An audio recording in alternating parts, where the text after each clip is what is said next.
from the floor. Any comments, questions? Yes, Dr. Yes, we ask Dr. Makanda when the children asked about the tasks, what did you decide to do? Even up to now, what is now the position given the children's request? Remember, we need also respect since they are our future. Thank you. Another question, we'll take two more questions and then allow Dr. Makanda to respond and comment if you like. Since we are all trying to interact and learn about each other, please introduce yourself and so that the rest know about us. I am Makoasa in the Zimbabwe. I raised this question because Dr. Makanda is here and I've been wishing to raise the issues that he raised. I think they are very technical, especially science at ECG. But I think one of the benchmarks for science to prosper at ECG is the issue of critical thinking. And I think the issue of critical thinking is all over the framework. And I think we cannot have critical thinking without philosophy.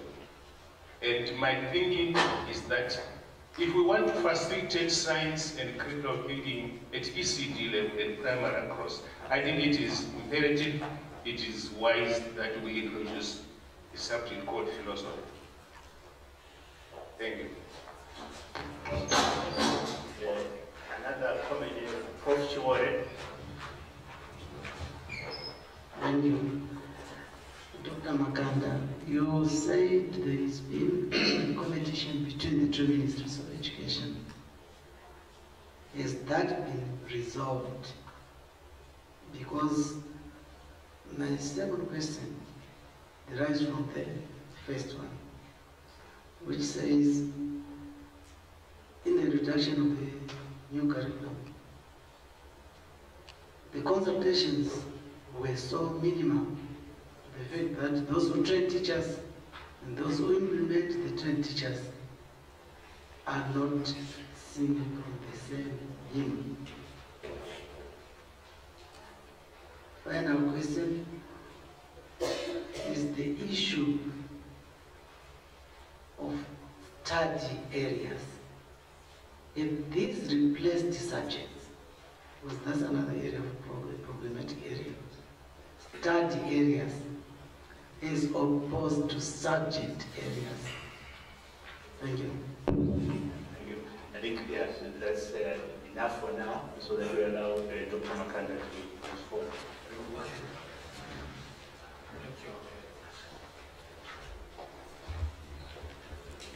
Well, I am sure we all know what suspension means. It can be uplifted, it can be indefinite. But well, when they asked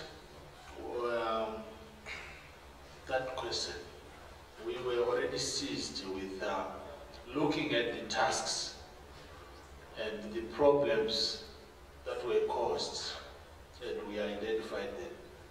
Because when we introduced the new curriculum, we then admittedly bunched the tasks for the first term, second term, and it was kind of a heavy load for the learners when that was introduced.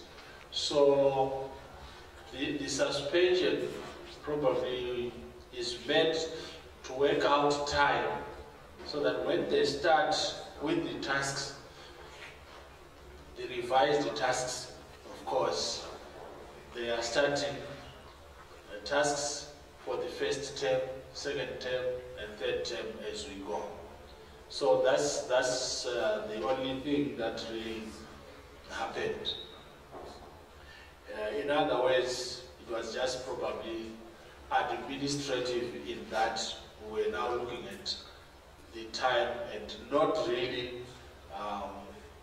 putting a lot of pressure to the learners, and also to look at the tasks that were actually outlined in the syllabi without maybe putting more tasks coming from our parastatal.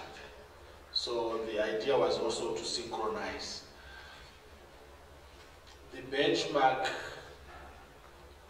is critical thinking, and we need philosophy. Yes, it's true, but we are also saying as we develop the teaching and learning materials, as we also introduce the methodology, we must infuse those aspects of the philosophy. We have said the philosophy of the education system is based on the philosophy of Ubuntu. It's a broad area that needs to be expanded. What are we meaning? And at what level do we probably introduce what when we are talking about the philosophy of Ubuntu? And remember, I talked about linking the language with what is being learned in school or what is being taught. All that we must sit down and come up with guidelines, with material resources that speaks to exactly where we want to go. So that's what I can say for now on the philosophy. Has the competition been resolved? If we are going to share tea together, are we still competing? Indeed, like I indicated to say, along the way, we realized it would not help anyone. Hence, we involved lecturers from this university and other universities to develop certain syllabi, and also lecturers from teachers' colleges and a few from industry and other organizations. So really, we resolved that aspect. The consultations were minimal.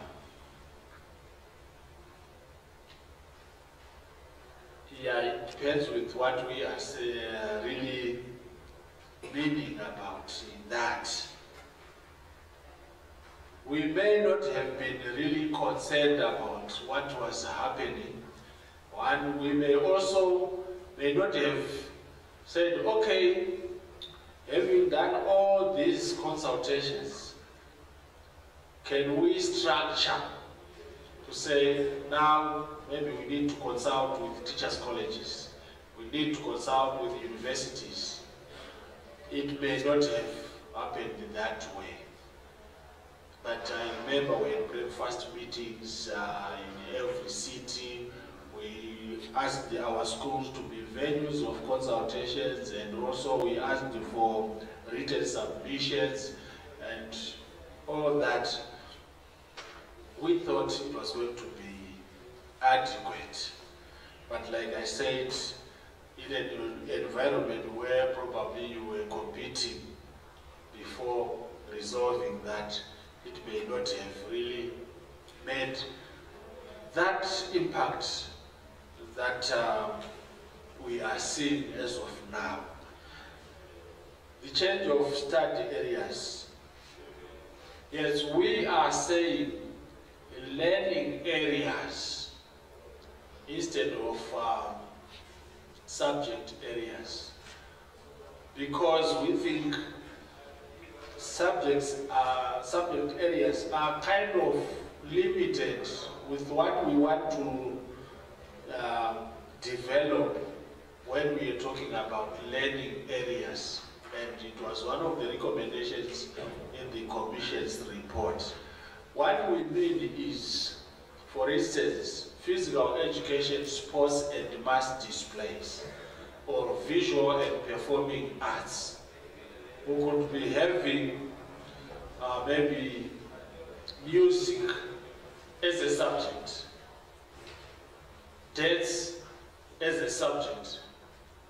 But when we group it to say it's one learning area, visual and performing arts, we are saying, as you sing, you also dance. Assuming that they are subject areas. First lesson is on music. Then we go and sing. In the morning. Then in the afternoon we have dance. We forget about the singing, then we start just to dance.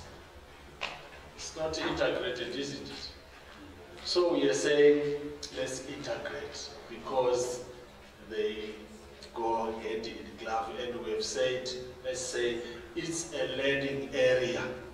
What are the commonalities in that learning area? What are the theories? What are the principles? Subjects, yes, there is mastery of content, because we also are aware that we may also need to pursue a specific area where we then say, in the framework, there should be mastery of content. I think I've done justice to that question. Another round of applause, please. I too agree that is that justice to that question, or those questions. And may we at this juncture go for our refreshments. It's cold, and I think a cup of tea or coffee is in order. We'll go there and have our tea and come back. And some of the issues which have been asked or commented upon also appear in the papers which follow after tea. So the discussions, the reflections are continuing. Right. So ladies and gentlemen, let's please go for the tea. Thank you very much.